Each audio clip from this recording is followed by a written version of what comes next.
Students, मैं are के सिंह आपके लिए एक और नया वीडियो लेकर के आया हूँ। बिहार बोर्ड क्लास 10th का प्रश्नावली 6.5 है। इस हम लोग अच्छी तरह से समझेंगे। क्वेश्चन संख्या 1 है, कुछ त्रिभुजों की भुजाएं नीचे दी गई है, निर्धारित कीजिए कि इनमें से कौन कौन से त्रिभुज समकोण त्रिभुज है। इस स्थिति में कर्ण की लंबाई लिखिए। गौर करेंगे आप लोग, समकोण त्रिभुज कब आपको पता चलेगा? तो हम पाइथागोरस प्रमेय पढ़े हैं। कर्ण का वर्ग शेष दो भुजाओं के वर्गों के योग के बराबर रहता है, तब उसे हम समझेंगे समकोण त्रिभुज। या किसी त्रिभुज में एक भुजा का वर्ग शेष दो भुजाओं के वर्गों के योग के बराबर होता है, तो वह त्रिभुज समकोण त्रिभुज होता है। तो गौर से समझेंगे हम लोग। 1 नंबर क्वेश्चन दिया है, 7 सेंटीमीटर,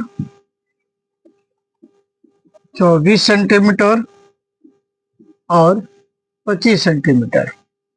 मेरे स्टूडेंट अब ध्यान देंगे। यहाँ तो पता नहीं है लंब कौन सा है, आधार कौन सा है और कर्ण कौन सा है। तो हम जानते हैं कि समकोण त्रिभुज में सबसे बड़ी भुजा कर्ण की होती है और शेष दो भुजा होती है, कभी लंब हो जाती है तो कभी आधार हो जाती है, और वही आधार कभी लंब हो जाती है और फिर लंब क्या हो जाती है, आधार हो जाती है। तो वह दोनों बदलता रहता है, कर्ण और आधार बदलता रहता है, लेकिन लंब और आधार बदलता रहता है, कर्ण नहीं बदलता रहता है। ध्यान देंगे। यहाँ पर लिख लीजिएगा, माना कि सबसे आसान तरीका है, इस दो तीनों में जो सबसे ज्यादा होगा या सबसे अधिक होगा उसको मान लीजिए। माना कि कर्ण बराबर 25 सेंटीमीटर और लंब बराबर, दोनों में से किसी को लंब मान लीजिए आप, 7 सेंटीमीटर, आधार बराबर 24 सेंटीमीटर। चूंकि हम जानते हैं कि कर्ण का वर्ग शेष दो भुजाओं के वर्गों के योग के बराबर होता है, वही लिखेंगे हम लोग। कर्ण एक्स वार बराबर लंब एक्स वार प्लस आधार एक्स वार। कर्ण हम किसको माने हैं? 25 को माने हैं। लंब किसको माने हैं? हम 7 को माने हैं। और आधार किसको माने हैं? 24 को माने हैं। ध्यान देंगे। अब हम ऐसे तो वर्ग तो याद रहना चाहिए, लेकिन हम आपको बता देते हैं, गुना करके भी निकाल दिया जाता है। 25 का वर्ग करेंगे तो 25 का वर्ग 625 होता है। 25 और 25, 25 बचे 125, 25 गुना 50, 5 2 6। सेम उसी तरह इसका भी निकालेंगे हम लोग। 7 का वर्ग करेंगे तो 7 सते 49 होता है। फिर उसी तरह 24 का वर्ग करेंगे तो 24 चौका 96 और 24 गुना 48, 6 9 8 17 4 1।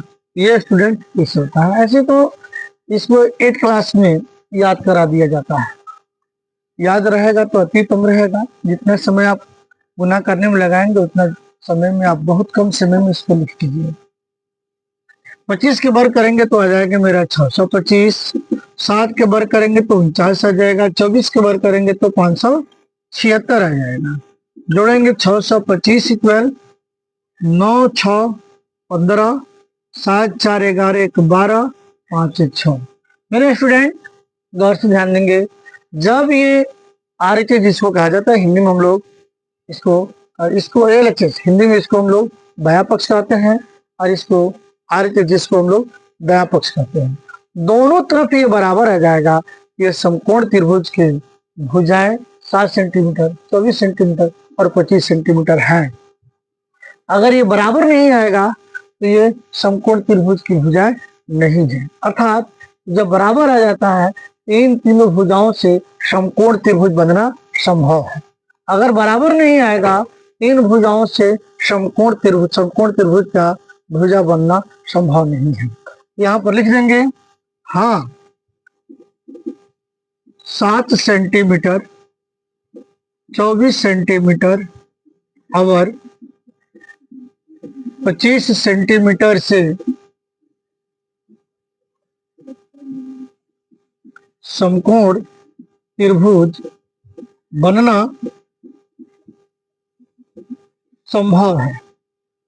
अब यहाँ पर कह रहा है कर्ण की लंबाई आते रहे, आप क्वेश्चन देखिएगा पढ़िएगा तो पता चल जाएगा।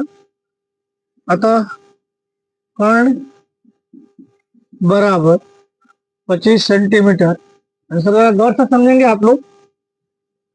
अगर यहाँ पर बराबर नहीं आएगा तो जैसे कि मान लीजिए 625 है तो 625 और ये मान लीजिए 624 हो गया, यहाँ पर इसको काट दीजिएगा आप, मतलब इक्वल नोट कर दीजिए तो बराबर नहीं है। जब बराबर नहीं होगा तो आप लिखिएगा नहीं 7 सेंटीमीटर 24 सेंटीमीटर, मैंने जो भी आपका मतलब यहाँ पर डिजिट दिया रहेगा, इससे समकोण त्रिभुज बनना संभव नहीं है। लिखिएगा आप लोग, जैसे दो बराबर, फिर समझेंगे। अगर ये दोनों बराबर नहीं आएंगे बराबर को काट दीजिएगा और यहाँ लिखिएगा नहीं, जो डिजिट यहाँ दिया रहेगा मतलब अंक दिया रहेगा उन अंकों को लिख करके आप लिख देंगे समकोण त्रिभुज बनना संभव नहीं है। और जब संभव नहीं है तो कर्ण के मान लिखना उचित नहीं है। Thank you.